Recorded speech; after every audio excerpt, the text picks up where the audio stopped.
Actually, my business, Cab Bell Bonding, we're going to open a location. We had an office in Bladen County, which we had for years. And then we expanded to open an office in Robinson County. Since this has happened with the bad publicity and my license being taken, my office that I was going to open in Robinson County has never ever came to be. I had to shut it down basically without ever even going in to operate the first day. We were renovating the office with plans to go in and to again expand and grow our business. We are now left without our major source of income, which was the bail bonding. Although I worked full time at the bank, bail bonding was my bread and butter. It was what paid the bills. And so now, at this point in time, we're without a license, without any hope of, at this point in time, getting my license back because they permanently revoked it. So we are struggling. We are struggling. Can you tell us? Do you want to tell us about your losses, or your potential losses financially and emotionally and everything? Can you tell us about how this has affected you? Well, emotionally, I basically am at the point of seeking assistance just mentally, just to get through the day-to-day task of just living and facing the public eye for, as I said, my day job at the bank. I've been scarred emotionally by having marshals, for example, even show up at my job to arrest me, sent there by Mickey Biggs. I have basically, we're now at financial ruins, about to lose our home, because we've had to spend so much money in legal fees, and so we pretty much.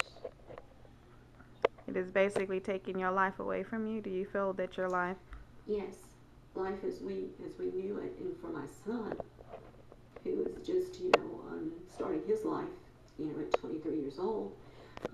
It was our hopes, our plans for him to, be a successful businessman, still get his 4-year degree, which he is pursuing. At this point in time, his life is, has been completely turned around. He has been dragged through all the newspapers. He was student government president for Bladen Community College.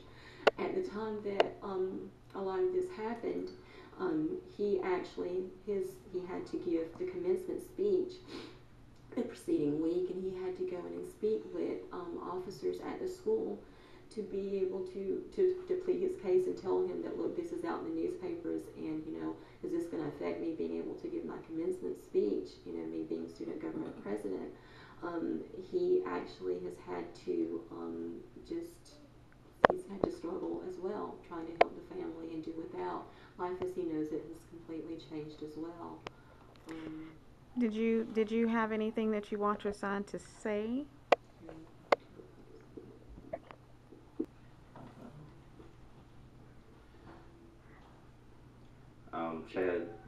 Chad Mason. I was a former licensed bail agent working with my mother for Cab Bell Bonding.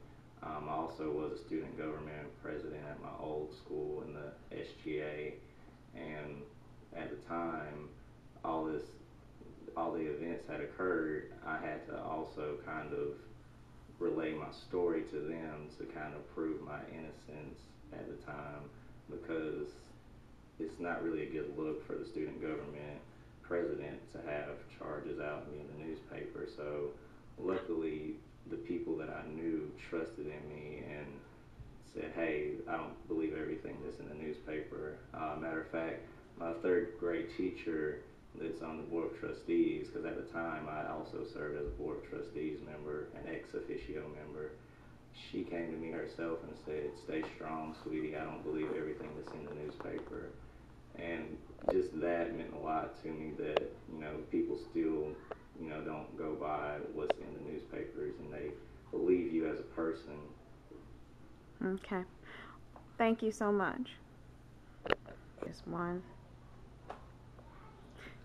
Miss Smith, if I can, right now we want to talk about the harassment, the intimidation, the coercion that you have experienced.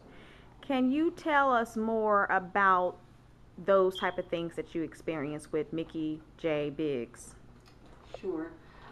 After the Patrick Lowry incident, where Mickey Biggs said that he'd made the complaint against cab bail bonding, then we experienced also the coercion of Patrick Lowry, where Mickey Biggs actually went to him, showing him pictures of individuals, trying to get him to say that Merlin Smith handcuffed him. Patrick Lowry states in documented in court documents and in investigative documents that I have copies of, that he could not say that anyone put the handcuffs on him, but he did know Merlin Smith, but that no, he did not handcuff him, which is what Mickey Biggs tried to get him to say. He also gave Patrick Lowry the promise of getting out of jail, if he would testify that Merlin Smith was the one that handcuffed him. Shortly thereafter, Patrick Lowry's surrender, then my son was targeted. He was targeted in an incident where he took a defendant back to jail by the name of Cheryl Locklear. She was bonded out by another company. Let me ask you a question. If we can expound on what we just got through talking about with Patrick Lowry and the picture incident. You say you have an affidavit or court documented testimonies here with you today. Yes, I do. And in that, you say that some of those statements are coming from Mickey J. Biggs. Is that correct? Some are coming from Mickey J. Biggs and some are coming from Patrick Lowry. Can you please find those statements from Mickey J. Biggs and show that to us? Sure.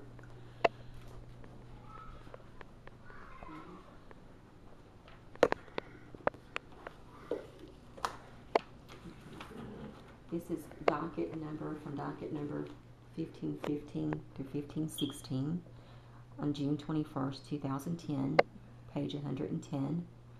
And this states, do you want me to read? Just go ahead. If you can go to the line number, read that line number, and read the statement that Mickey Biggs said about him and the pictures. Okay. It says here. And he's talking about who showed who what pictures. Okay. The question is being asked to the individual. Now, when you had this conversation with Mickey Biggs, this is being asked to Patrick Lowry. And all right, go ahead. Okay. I'm resuming the reading from docket numbers 1515 through 1516, dated June 21st, 2010. On line number 18, it reads, "All right. And were you able to identify any of the persons in those pictures?" The answer is, yeah, I recognized MJ. Question, all right, and when did you tell him, when you recognized MJ, that MJ was the one that handcuffed you? And he answers, no, sir. And then the question leads to, all right, what after he asked you about, showed you the pictures of who handcuffed you, can you tell the court what happened next? And then the answer is, I wasn't. They allowed me to get up and go back to my cell after he asked me a few questions and showed me the pictures.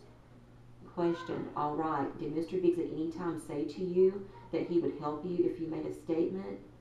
Answer by Patrick Lowry. He said something about, I'm trying to help you, if you let me help you. Something about Terry Smith, call Terry Smith or something. Terry Smith is another local bail bondsman. Question, and based on your conversation with Mickey Biggs and him saying that he's trying to help you, did you in fact call Terry Smith a second time? Patrick Lowry answers, yes, sir. Answer, all right. And what, if anything, did you say to Terry Smith when you called him the second time? Answer, well, I called him. I asked him, can you? I said, Mickey Biggs just left from out here, and he said for me to call you, that you could probably help me out with my bonds and stuff. So I called him. He's like, I can't do nothing for you, and hung up on me. I figured he got all the information he wanted to get out of me through Mickey, so he hung up on me. Okay, now what you're reading here is the fact that Mickey Biggs showed Patrick pictures of, when he says MJ, who is he referring to as MJ? MJ's my husband. And it's short for what? Merlin Jerome. Okay, so MJ is Merlin Jerome, not Mickey J, Right. but Merlin Jerome. Merlin Jerome. Now, can you show us the statements where Mickey Biggs is talking about pictures that he showed or did not show? Can we see that?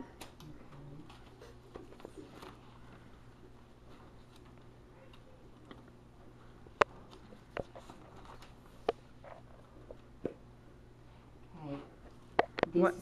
I'm reading now from docket numbers 1515, 1516, dated June 21st, 2010.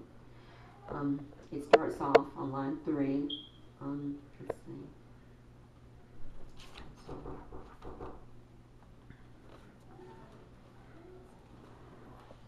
I'm sorry.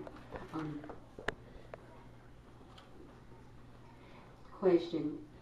Is it your statement that you never showed a picture of Merlin Smith to Patrick Lowry, saying, isn't this the man that put handcuffs on you? Can you read that one more time for me? And slowly. Okay. Is it your statement that you never showed a picture of Merlin Smith to Patrick Lowry?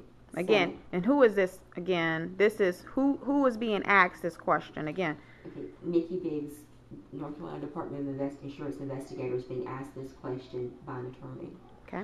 Okay, the question is it your statement that you never showed a picture of Merlin Smith to Patrick Lowry, saying, isn't this the man that put handcuffs on you? Mickey Biggs' answer is? His answer is, no, sir, I don't think I have a picture of Merlin Smith. And the question is, so you never did that? Mickey Biggs says, not at that time, no, sir. And then the question is, at any time did you do that? And he answers, not that I recall, no. Okay. So what you just read to us is Mickey Biggs basically saying he never showed any pictures of MJ.